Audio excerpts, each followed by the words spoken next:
major leaks when it comes to Area F2. Area F2. Area F2. F2. Developers of Area F2. I've done a lot of Rainbow Six Siege ripoffs, but this one gets the whole cake.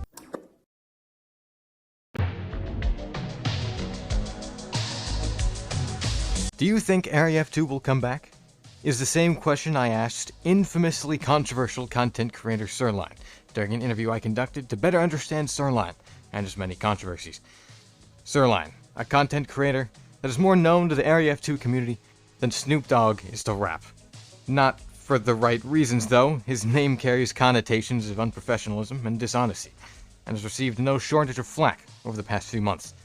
His claims are bold, and to many, he has proved that Area F2 will make its way back to the hearts and phones of us gamers. But is he right though? And can we trust him? For that matter, can we trust any leaks we've heard? Join me as I attempt to find the coveted answers to the mobile FPS community's most pondered questions. To better understand his motives and who he is as a content creator, I decided to interview SirLion himself.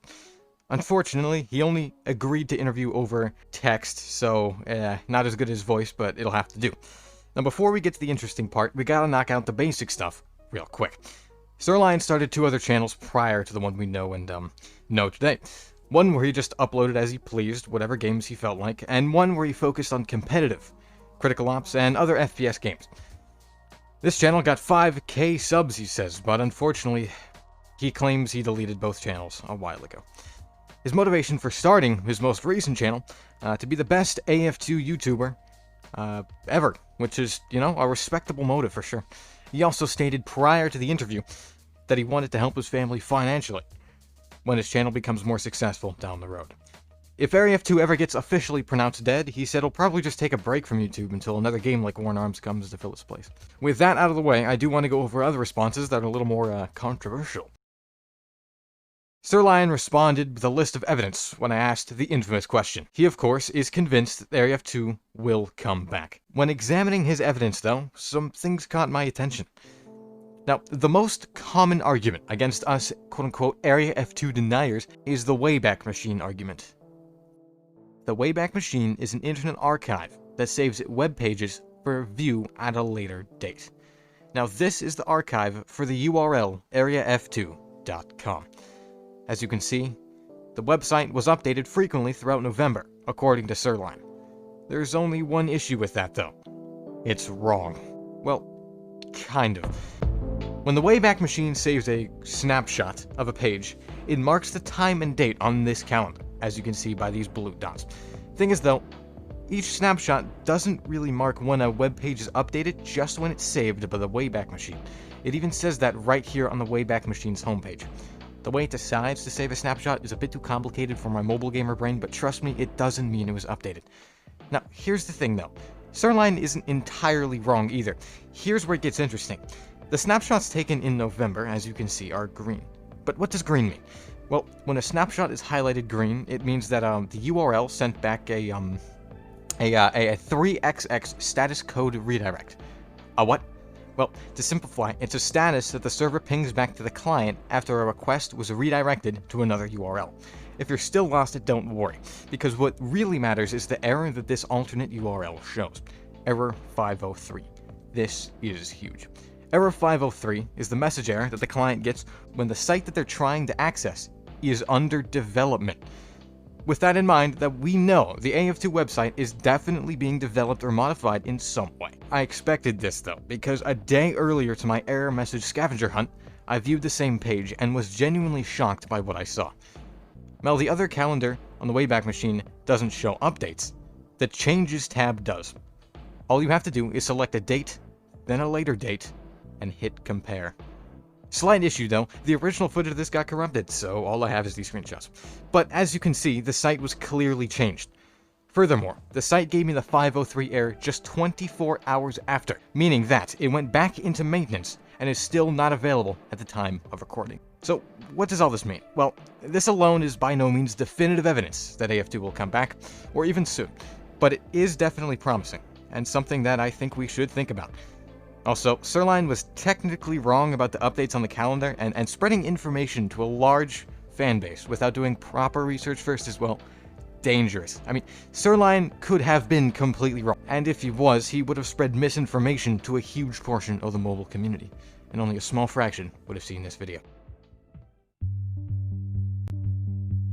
On May 17th, 2020, Area F2 players were hit with tragic news. I'm sure you are all too familiar with this announcement, but in summary it states that the game had many issues regarding not being very new player friendly, connection issues, and just overall game design issues that had a hard time keeping players engaged. Most importantly, however, instead the game would use the massive feedback from the player base for subsequent development. This was another key argument that SirLion brought up during the interview, and it's frankly understandable. The infamous May 17th service closure announcement strongly suggested that the game would continue. We were met with 252 days and counting of radio silence. So why? Why would they suggest further development and then be quiet for the better part of a year? Had they given up, or are they just still working on it behind the scenes?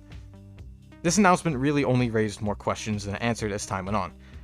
The studio knew of the lawsuit at least a month before they announced the game's closure, so the lack of a lawsuit's mention was by no means ignorance. In fact, the defendant has 20 days to respond to a copyright infringement when it is ruled. I'm not sure what happens if they don't, but the point is that Kuka was not only aware of the lawsuit prior to the announcement, it likely came to an agreement with Ubisoft and Apple and the Google Play Store to the exact time, date, and nature of the game's closure. It remains unclear why the lawsuit, likely the main reason why it was terminated, was not ever even mentioned by Kuka. Another possible reason for radio silence is to not build expectations. Eager expectations from impatient and overhyped fans almost always ends poorly. Need examples? No Man's Sky, Cyberpunk 2077, Star Citizen, Fallout 76, and even our own Strike Team Online in the mobile community. This tragically backfired, however, as the game has become, at this point, a religion. This is partly in thanks to content creators milking it dry for views, and also people just really eager for any sort of feedback, any news, or anything. My theory, though, is that they just ran out of funding. Kuka was a small studio, and while it was backed by eJoy and Alibaba, which are massive corporations, they likely had a set amount of funding from their investors. When funds ran out, after having to completely revamp the whole game, it's possible the project was just abandoned. We also need to keep in mind that the game may just still be in development, quietly, steadily being developed in the background, as we're left to wonder in patience. Truthfully, we'll never know the details of what happened over at Kuka Games, so we're simply left to speculate. SirLion was able to get a response from the support team over at Three Kingdoms Mobile, a game by Kuka. It basically said that if you have any questions about games other than Three Kingdoms, we can't help you. But, and I quote, "we are currently developing games that we are not allowed to share." So that's it. Proof from Kuka themselves. Well, not quite. Kuka Games, despite its obscurity, is again backed by Alibaba, which is worth $72 billion a year. It is likely Kuka is just working on dozens of smaller games, other than Area F2. Oddly enough, though, the Kuka website seems to be off limits, for a lack of a better word, so any further information about Kuka is just impossible to get. Kuka is shrouded in just as much mystery as the game it changed mobile forever with. The takeaway from this email is that it is something neat to think about, but I wouldn't bet the farm on it. I have to admit, the amount of work SirLion and his team have done to get the sheer quantity of leaks he has is truly admirable. Now, because there's so many, I'm just going to knock a bunch out in a quick leak recap. According to the registrar information, the rights for the URL Area F2 will expire on November 21st, 2021, and were last updated in October, which would comply with the Wayback Machine results we got earlier. This could mean a lot of things, though, and the registrar information is not the most reliable thing, so carrying on. This website was actually created in December of 2020. Yeah, and it has a Kuka Games URL. Again, makes sense with our Wayback Machine results. However, Kuka is likely working on other games, though, so updates to the website should be expected. The BlueStacks page for Area F2 was last updated on the 27th of November, but this is BlueStacks, so who knows. Given the evidence that we have, can we say that Area F2 will come back without a doubt? No. There's a lot of good evidence out there.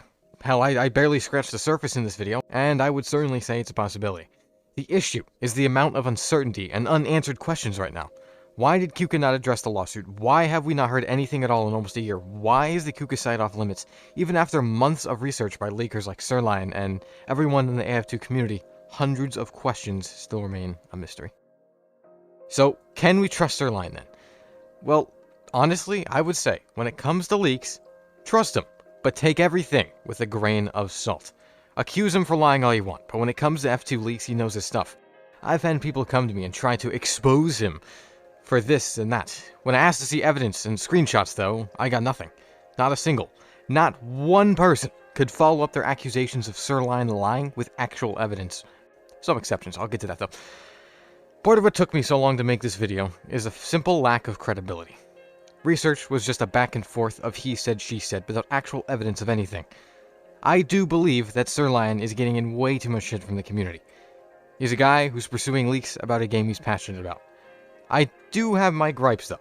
He needs to spend more time researching and fact-checking leaks before he announces them on his Discord or uploads it. I would also like to see more disclaimers, stating the fact that many of his leaks are not cold hard facts, but rather a biased interpretation. He claimed that he never guaranteed the release date on his server on Christmas, when in reality he kinda did. I couldn't find any disclaimers on this announcement saying it was just a suggestion. I've made no shortage of mistakes on my time here on YouTube though, and belittling another passionate creator for their little mistakes is petty and hypocritical.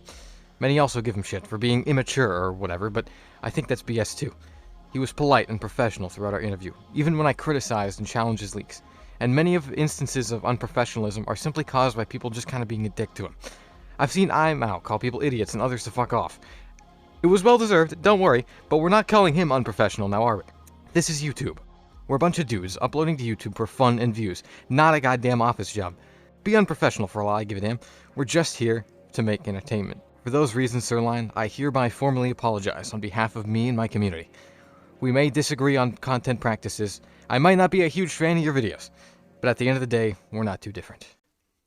Working on this project has really taught me a lot. Not just about the topics in this video, but an important life lesson. I didn't like SirLion very much, to say the least. I thought he was lying to an eager audience for views. If I had just plowed through a video in 2 hours and uploaded it, that would have been the conclusion. I wanted to be thorough though, so I asked around the community. I looked into the finest details of key leaks, interviewed SirLion himself, and didn't listen to the barrage of messages telling me to expose SirLion. If I hadn't done these things, my video would have fallen into the white noise of SirLion bad rhetoric, without second thought. This proves the importance of an open mind. Without cold, hard analysis of the facts and objective conclusion, misinformation is soon to follow. So I leave you with this.